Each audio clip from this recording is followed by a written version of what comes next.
देखो भाई, हमने जो वेब पढ़ा रहे हैं ये शायद हमारी तीसरी चौथी क्लास होगी, और वेब में हम वो सब फॉर्मेट सब टाइप कवर कर रहे हैं जो जिससे क्वेश्चन बनते रहते हैं रेलवे के। अक्सर कर हम रेलवे को ही इस वाले क्लास में टारगेट करते हैं, और रेलवे एनटीपीसी ग्रुप डी कोई भी परीक्षा हो, चाहे टेक्नीशियन की परीक्षा हो, साइंस स्पेशल, चाहे टेक्नीशियन ग्रेड 1 हो, ग्रेड 3 हो, और उसमें वेव कहे तो तरंगों से इतने क्वेश्चन बनेंगे वो सब कंप्लीट करेंगे। हम क्या क्या पढ़ चुके हैं पिछली क्लास में, तो पिछली क्लास में मैंने ये वाली पीडीएफ कल टेलीग्राम ग्रुप में डाल दी थी और आपने देख भी लिया हो गया, हमें ऐसा लगता है। और मैंने बताया था वेव दो प्रकार की होती हैं, या तो यांत्रिक तरंगे या फिर भाई नॉन मैकेनिकल वेव। अच्छा, कल हम ये आ गए थे कि हमारी ध्वनि की चाल, जो ध्वनि होती है ये भी एक वेव है। ध्वनि किस प्रकार की वेव है? अनुप्रस्थ, अनुदैर्ध्य, अनुदैर्ध्य और यांत्रिक है, मैकेनिकल है ना, मैकेनिकल हमारी है, और ये वाली अनुदैर्ध्य हम बात करें ध्वनि की। और ध्वनि का प्रभाव बता रहे थे, मैंने कहा ध्वनि का इफेक्ट क्या क्या पड़ेगा, ये वाली बातें हम कल कर रहे थे, है ना। कल शायद यहाँ पर आ चुके थे, शायद दाब का प्रभाव इतना कर लिया था कि हमारी ध्वनि होती है, ध्वनि की चाल पर दाब का कोई प्रभाव नहीं पड़ता। कहना ये चाहते थे कि अगर तुम धरती पे बैठे और अपने दोस्त से बातें करें और ऊपर चले जाए पहाड़ों पे आप अपने दोस्त से बातें करें, तो आपको ये फील नहीं होगा कि आपकी आवाज़ तेज चल रही है। पहाड़ों पे तेज चल जाए और यहाँ पे तेज चल जाए, मतलब यहाँ पे प्रेशर ज़्यादा है, नीचे हम ऊपर जाएंगे प्रेशर कम होगा, तो उससे फर्क नहीं पड़ेगा। और फ्रिक्वेंसी का भी कोई असर नहीं पड़ता है अगर ध्वनि की चाल की बात करोगे विशेषकर, ठीक है।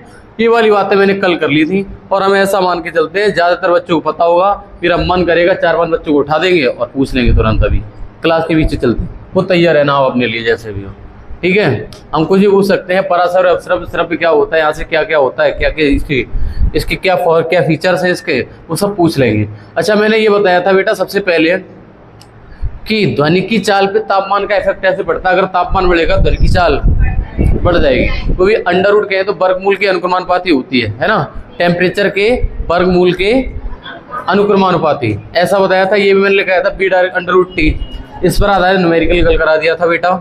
आगे चलो, और मैंने कहा था जो टी लगना है वो हमारा केल्विन में लगना है। अच्छा, ध्वनि की चाल पर आवृत्ति का प्रभाव, बोले कोई इफेक्ट नहीं, मैंने लिखा होगा यहाँ पे कि ध्वनि की चाल पर आवृत्ति का कोई प्रभाव नहीं पड़ता है। और अपस्रप, पराश्रप और श्रव्य सभी में ध्वनि की चाल समान होती है। और तीसरा था हमारी ध्वनि की चाल पर दाब का कोई इफेक्ट नहीं पड़ता है। और इसके बाद में अगर बात करें तो न्यूमेरिकल लगा होगा, एक बार इस वाले न्यूमेरिकल को करके देखिए, बताओ इसका आंसर क्या होएगा।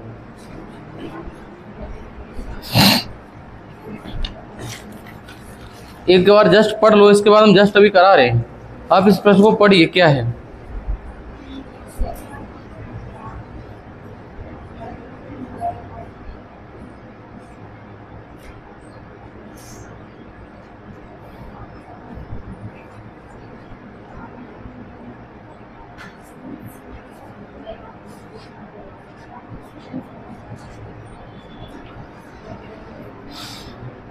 इसमें ये कहा जा रहा है कोई स्रोत 0.3 सेकंड में 30 तरंग दैर्ध्य और 30 तरंग शीर्ष गर्त और शीर्ष उत्पन्न करते हैं। इसकी उत्पन्न तरंग की फ्रिक्वेंसी पूछ रखी है, फ्रिक्वेंसी क्या होगी। कहने का मतलब है मेरे भाई, इसकी 30 तरंग गर्त का मतलब ये है, गर्त और शीर्ष जानते हो, गर्त नीचे की तरफ शीर्ष ऊपर की तरफ। ये कह रहा है ये वाली 30 और ये वाली 30 और ये वाला कितना बोल रहा है, कोई स्रोत 0.3 सेकंड में 30 तरंग गर्त, ऐसे 30 बन जाते हैं 0.3 सेकंड में। 0.3 सेकंड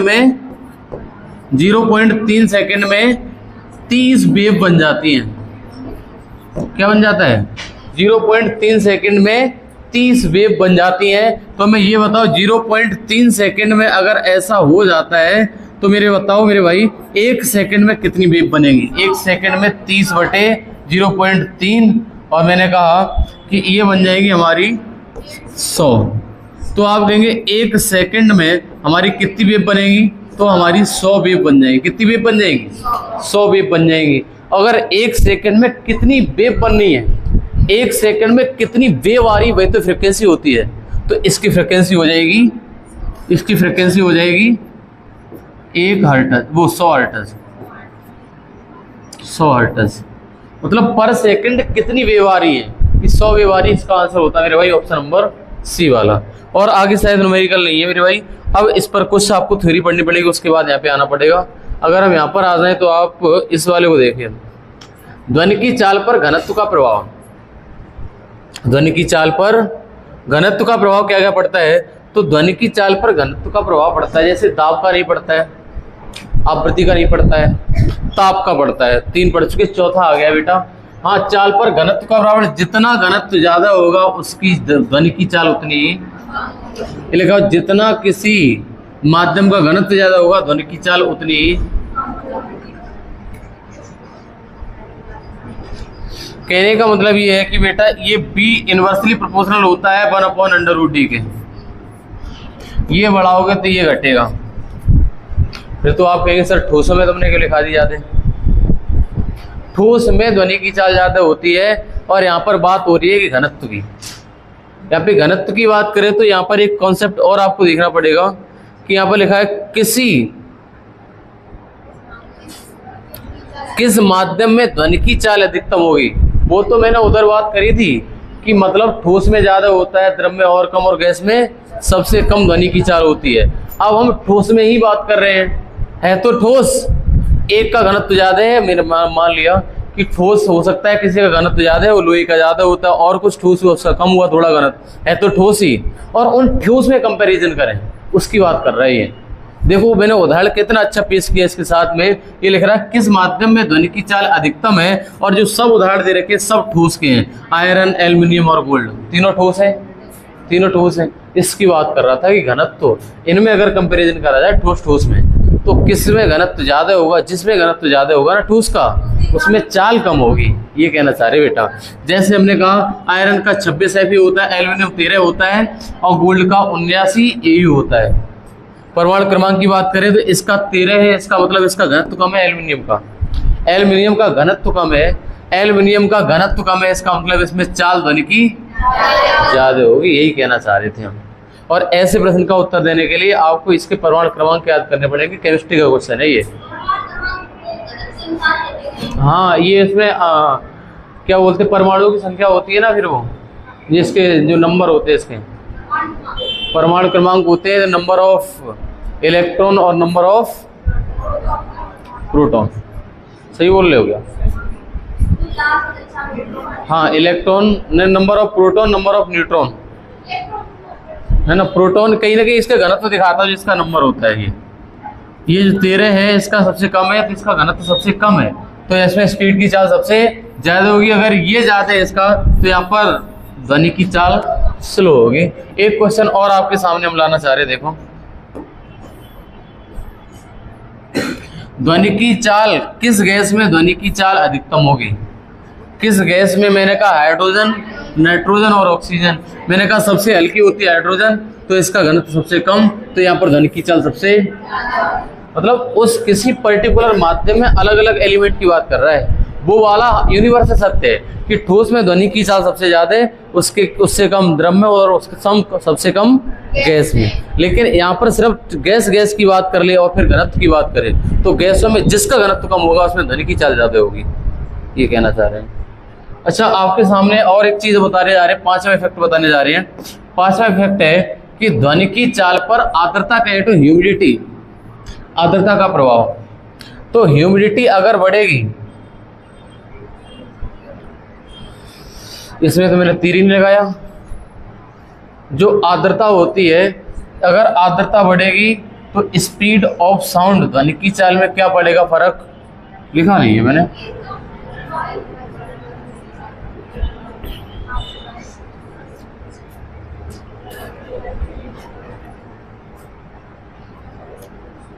रुक जाओ एक सेकंड, पता चल जाएगा अभी।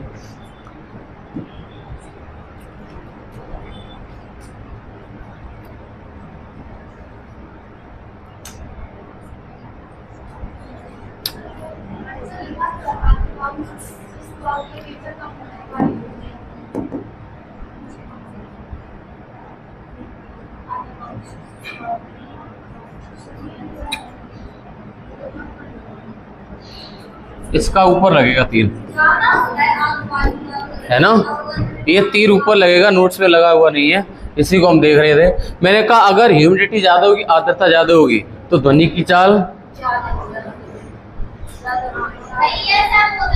ठीक है। एक शुष्क है, सूखी वायु, अभी शुष्क चल रही हवाएं, बिल्कुल सूखी हैं, और आर्द्र वाली हवाएं चलती हैं। तो इन दोनों में कंपैरिजन करो तो दोनों में किसका घनत्व ज्यादा होगा, शुष्क वाले का कि आर्द्र वाले का? शुष्क वाले का घनत्व ज्यादा होगा कि आर्द्र वाले का घनत्व ज्यादा होगा? किसका घनत्व ज्यादा होता है? आर्द्र वायु का घनत्व कम होता है।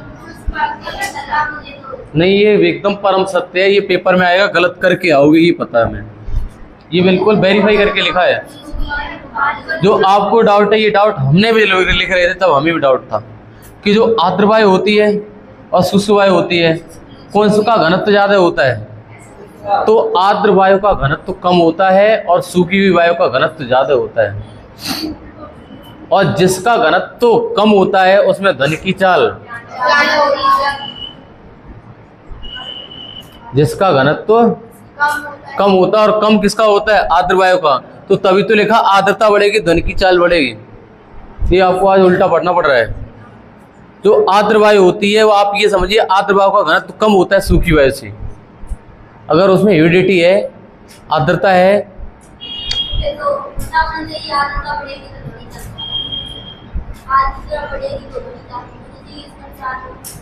आर्द्रता बेटा यहाँ पर ये है कि आर्द्रता है ना, वो इनवर्सली प्रोपोर्शनल है घनत्व के। इसका घनत्व ज्यादा होगा उसकी आर्द्रता। मेरे भाई बताना ये चाहते हैं कि तुम आर्द्र वायु से ही दिमाग में डाल चुके हो कि जितनी ज्यादा आर्द्र होगी ना, ह्यूमिडिटी ज्यादा होगी, तुम्हें ये लगेगा कि उसमें घनत्व ज्यादा है। ये ऐसा नहीं है, ऐसा गलत है, प्योर गलत है, ये कहना चाह रहे। इसको मैंने इसीलिए नोट में डाल के लिखा मैंने, आर्द्र वायु शुष्क वायु की अपेक्षा कम घनत्व वाली होती है, और जिसमें घनत्व कम होता है उसमें ध्वनि की चाल, तभी तो लगा ह्यूमिडिटी जितनी ज्यादा होगी ध्वनि की चाल उतनी ही। आगे समझ में? अच्छा, एक चीज और समझो, छठे नंबर में हम समझाने जा रहे हैं ध्वनि की चाल पर कठोरता का प्रभाव। ध्वनि की चाल पर कठोरता का प्रभाव, मैंने कहा जितनी वस्तु कठोर होगी ध्वनि की चाल उतनी ही ज्यादा होगी। कहने का मतलब सॉलिड में ज्यादा, लिक्विड में कम, गैस में और कम। लेकिन जिसकी कठोरता ज्यादा होती है उसकी संपीड़ितता उतनी ही, जिसकी कठोरता ज्यादा होगी संपीड़ितता उतनी कम। कहने का मतलब अगर ठोस है तो उसको संपीड़ितता मतलब होता है उसको कंप्रेस करना, ऐसे दबा लो तो दब जाएगा, नहीं दबता है वो। अगर ठोस ज्यादा होगा तो संपीड़ितता कम होगी, और जितना कम ठोस होगा, पानी होगा एकदम हिला डालो उसको पूरा, समझ पा रहे? उसको कहते हैं संपीड़ितता, या कहे तो कंप्रेसिबिलिटी। संपीड़ितता मतलब दबाना। तो गैस को दबाया जा सकता है ना, अगर लोहे का आयतन है ज्यादा नहीं दबेगा वो, और लेकिन गैस है उसको दबा दो और जितना दबा पाओ। तो वही गैस संपीड़ितता होती है, वो कठोरता की व्युत्क्रमानुपाती होती है। एक चीज और समझो यहाँ पे,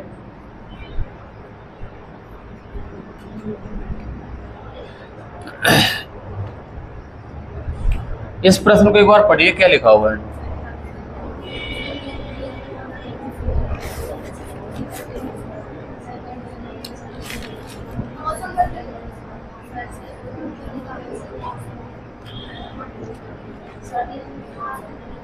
निम्नलिखित में से कौन सा सत्य है?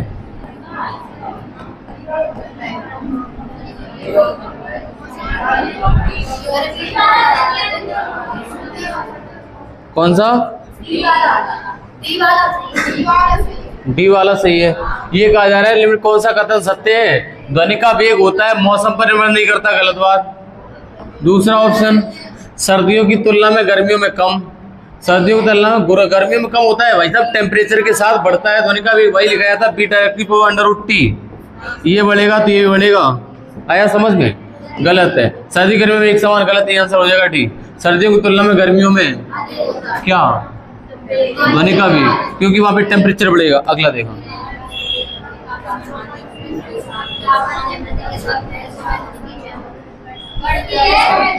बिल्कुल जो सिंपल आंसर है तुरंत सिंपल दीजिए, बढ़ती आंसर हो जाएगा बी वाला। अगला बताओ,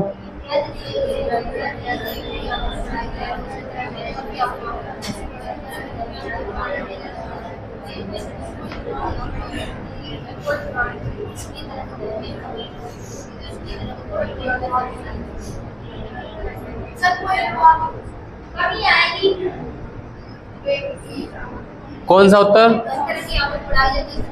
ये कहा जा रहा है यदि दिए गए वेग पर किसी ध्वनि तरंग की आवृत्ति बढ़ाई जाए तो उसके तरंग दैर्ध्य पर क्या प्रभाव पड़ेगा? बताओ। बी बराबर क्या होता है? F lambda N lambda. अगर इसको सेम रखा जाए और ये कहा जा रहा है कि ध्वनि की आवृत्ति बढ़ाई जाती है तो उसकी तरंग दैर्ध्य, भाई ये तो बैलेंस रहता है। ध्वनि का वेग मैंने बताया था, ध्वनि के वेग पर आवृत्ति का कोई प्रभाव नहीं पड़ता है। अगर आप फ्रिक्वेंसी बढ़ाओगे उसकी वेवलेंथ अपने आप कम हो जाएगी। अरे मेरे भाई आवृत्ति बढ़ाओगे तरंग दैर्ध्य कम हो जाएगी, इस पे कोई इफेक्ट नहीं पड़ता भाई ध्वनि के वेग पे। मैंने ये तो कल ही पढ़ा दिया था, कल मैंने ये पढ़ाया था कि इसका कोई फर्क नहीं पड़ना। दिए गए वेग पर किसी ध्वनि की तरंग की आवृत्ति बढ़ाई जाए तो उसके तरंग दैर्ध्य का क्या प्रभाव पड़ेगा? आंसर हो जाएगा मेरे भाई तरंग दैर्ध्य में कमी आ जाएगी। एक बढ़ता है तो एक घटता है। कल आपको कराया था ऐसे करके, मैंने कहा 20 हर्ट्ज से लेकर 20,000 हर्ट्ज, याद है ना? ये कहा था श्रव्य और ये पराश्रव्य और ये अपश्रव्य था। मैंने कहा यहाँ पर था 17 मीटर और वहाँ पे 17 mm, मतलब यहाँ पर किलो है तो यहाँ पे mm हो गया था, उतना ही कम। एक दूसरे के व्युत्क्रमानुपाती होते हैं ना, लैम्डा और एफ। अगला देखो इसको करिए।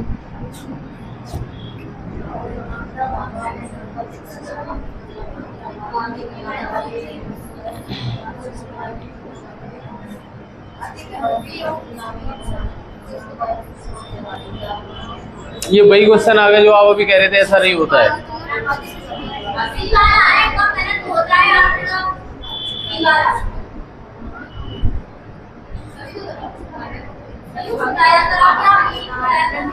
नम हवा में ध्वनि का वेग शुष्क हवा की तुलना में अधिक होता है। ये कह रहा है नम हवा जो आर्द्र हवा होती है ध्वनि का वेग होता है ना शुष्क हवा की तुलना में अधिक होता है, यही तो कहा जा रहा है।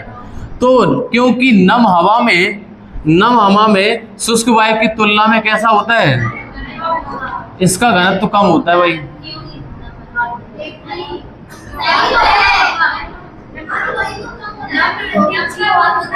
ध्वनि का वेग होता है ना, घनत्व से रिलेशन ये लिखा था बी डायरेक्टली प्रोपोर्शनल √d, याद आया? तो मेरे भाई शुष्क वायु की तुलना में कम घनत्व होगा ना, तो घनत्व कम होता है शुष्क वायु की तुलना में। इसका घनत्व कम होता है, इसका बोल रहा है नम हवा का। अगर नम हवा का घनत्व कम होगा तो इसका वेग अधिक होता है, ये तो पूछा गया क्वेश्चन है। ये बोल रहा है कि नम हवा में ध्वनि का वेग शुष्क हवा की तुलना में अधिक होता है क्योंकि नम हवा में शुष्क वायु की तुलना में कम घनत्व होता है ना? इसका उत्तर सी वाला हो जाएगा। कोई दिक्कत तो नहीं किसी बच्चे को? वेग अधिक होता है क्योंकि नम हवा में शुष्क वायु की तुलना में कम घनत्व होता है। जब घनत्व कम होगा तो वेग ज्यादा हो जाएगा। बिल्कुल ठीक है, रिलेट कर रहा है मेरा, बिल्कुल चलो आ गया। वैक्यूम तो होगा ही नहीं। लोहा, स्टील, एल्यूमिनियम।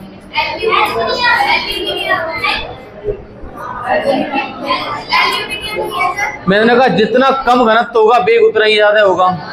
इनवर्सली प्रोपोर्शनल का आंसर हो जाएगा एल्यूमिनियम। अगला देखो।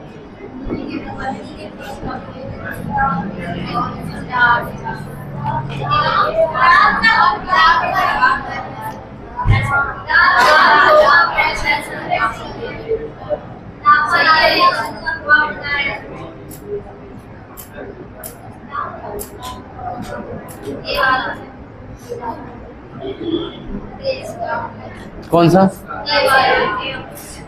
अगर तापमान बढ़ेगा तो ध्वनि का वेग बढ़ेगा। अगर आर्द्रता बढ़ेगी ध्वनि का वेग, फिर आर्द्रता बढ़ेगी ध्वनि का वेग। अरे भाई यहाँ पर घनत्व में किया था मैंने बी डायरेक्टली प्रोपोर्शनल √d, याद करो। और यहाँ पर जिसकी आर्द्रता ज्यादा होती है उसका घनत्व कम होता है, और इसका घनत्व कम होगा उसका वेग ज्यादा होगा। तो ये डायरेक्टली प्रोपोर्शनल था। देखो मेरे भाई लिख देते हैं सब। और दाब यहाँ पर अगर आवृत्ति होता तब भी ये वाला ऑप्शन ठीक था।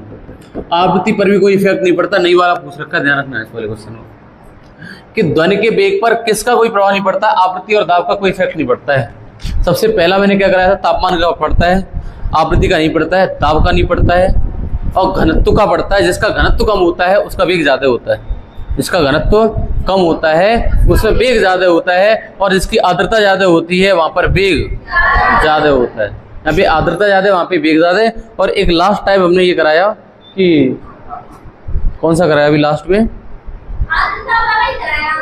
नहीं, लास्ट में आपको कराया था मैंने, हाँ, कि सॉलिडिटी जो हमारी होती है, स्टिफनेस कठोरता जितनी ज़्यादा होगी ध्वनि की चाल उतनी ज़्यादा होगी।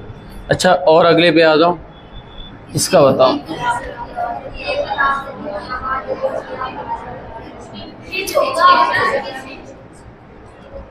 क्या होगा बेटा? ये बोल रहा है किसी एकल आवृत्ति की आवाज को क्या कहा जाता है? कहे तो single frequency. A sound of single frequency that is called tone. और सिंगल फ्रीक्वेंसी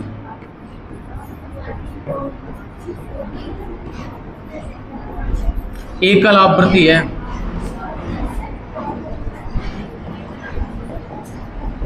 कई फ्रीक्वेंसी का मिक्सर होता है, उसको कहा जाता है note.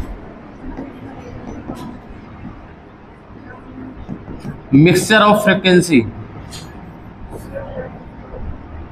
Mixture of frequency that is called note. और पिच तो होती ही है, जिसकी आवाज पतली होती है ना, उसकी पिच ज्यादा होती है, उसकी फ्रीक्वेंसी ज्यादा होती है। जिसकी आवृत्ति ज्यादा होती है उसकी पिच ज्यादा होती है, तरत्व ज्यादा होता है। जिसकी फ्रीक्वेंसी कम होती है उसका तरत्व कम होता है। ये मैंने स्टार्टिंग में पढ़ाया था। और जैसे आप कहेंगे टोन कौन सी होती है, जब आप सा रे ऐसे और सा रे गामा, वो होता है सॉन्ग का, तो सा बोलते हो तो वहां पे सिंगल फ्रीक्वेंसी आती है सा।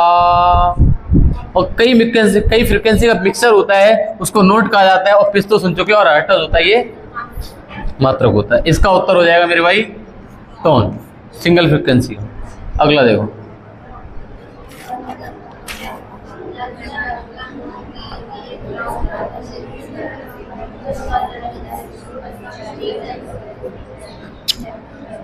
अच्छा एक चीज हम यहाँ पे पढ़ाना चाहेंगे आपको, देखो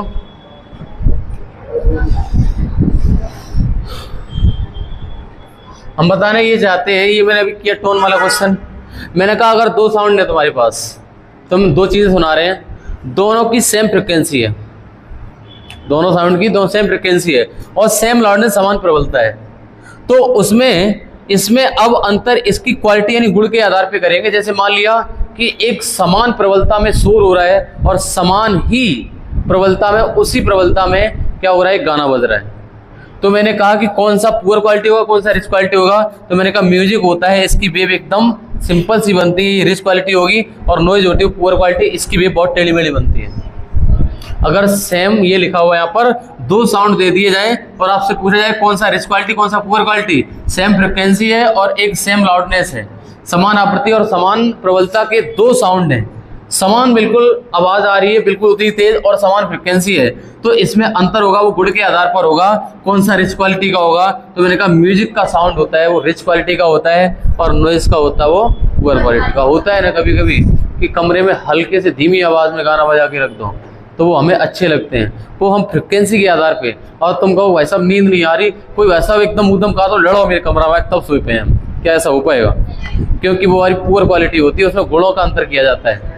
अगर सेम फ्रिक्वेंसी की दो आवाजें हैं तो फ्रिक्वेंसी की कौन सी गुड रिच क्वालिटी होगी, कौन सी पुअर, तो जो गाना बजता है उससे कंपेयर कर सकते हैं। गाना में रिच क्वालिटी होती है, उसमें एकदम जो तरंग बनती है वो एकदम सिंपल सी जाती है, और इस वाले में ऐसे करके जाती है, जो शोर होता है ना उसमें ऐसे बनती है वेव। तो वाले में तो दिमाग तुम्हारी नींद खुल और जाती है।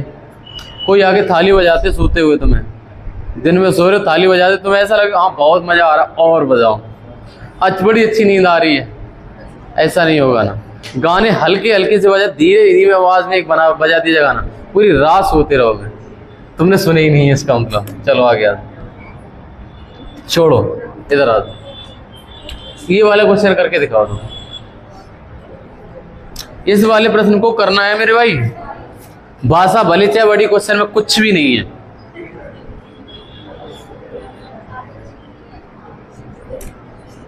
प्रश्न में कतई दम नहीं है, देखते ही टूट जाएगा अगर ध्यान से पढ़ लिया तो।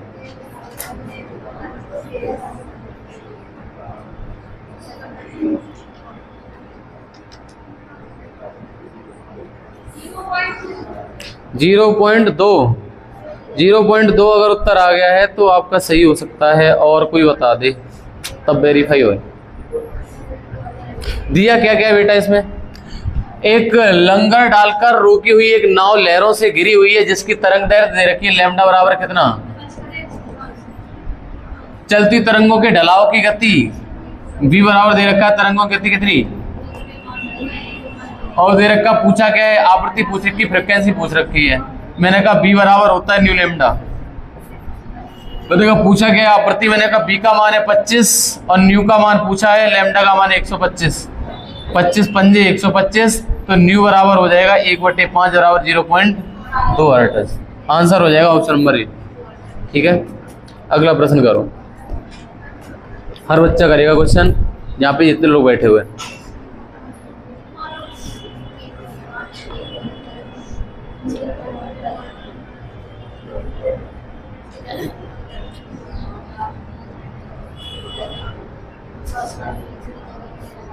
देखो एक ध्वनि तरंग 3.5 किलो हर्ट्ज, अच्छा एफ का मान दे रखा है 3.5 किलो यानी 3.5 किलो हर्ट्ज, यानी इसको लिख दें 3.5 गुणे 1000 हर्ट्ज, ऐसा लिख दें। किसी को दिक्कत? इसकी तरंग दैर्घ्य दे रखी है कितनी? लैम्डा बराबर 0.1 मीटर, और यहाँ पर ये कह रहा है कि 700 मीटर की दूरी तय करने में कितना समय लगेगा। मैंने कहा हमें निकालना, मेरे भाई दूरी दे रखी, डिस्टेंस बराबर है हमारी 700 मीटर, हमें निकालना है टाइम। अच्छा टाइम का फॉर्मूला क्या होता है? समय बराबर दूरी बटे चाल। अच्छा दूरी दे रखी है, चाल b बराबर होता है एफ लैम्डा, यही हो जाएगा। अरे भाई समय का फॉर्मूला ये भी तो हो सकता है, d की जगह पे एफ लैम्डा लिख दो और जो वैल्यू दे रखी है ना बेटा वो वैल्यू रख दो। अब मैंने कहा d की वैल्यू है 700 बटे एफ लैम्डा, एफ का मान दे रखा है कितना? 3.5 गुणे 1000 और लैम्डा का मान 0.1। ये 2 जीरो से 2 जीरो कट गए, हमारा आंसर आया 7 पंजे 35 0.5 और आंसर आया 1/0.05 क्योंकि 0.1 से गुणा होगा। अभी आंसर आ जाएगा 100/5। क्या हो गया?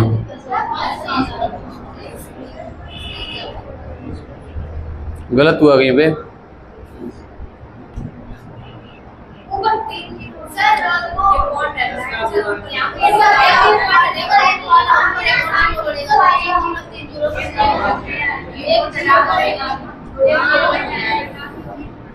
अच्छा ऊपर वैल्यू कितनी है हमारी? डी का मान है 700 और बटे एफ फ्रिक्वेंसी कितनी है? 3.5 गुणे 10 की घात और गुणे लैम 0.1। अब इसको काटना शुरू करें तो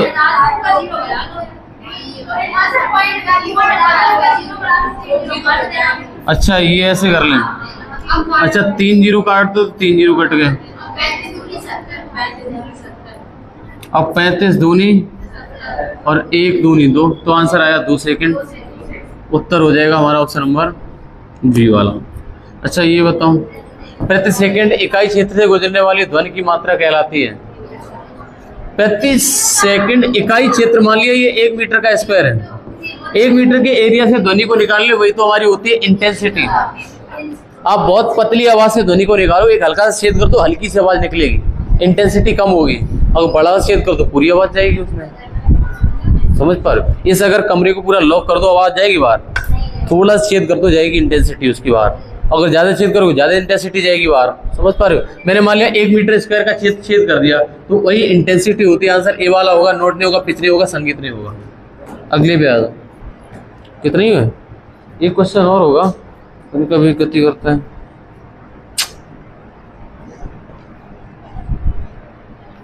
कोई नहीं, वो क्वेश्चन लगा नहीं है इसमें।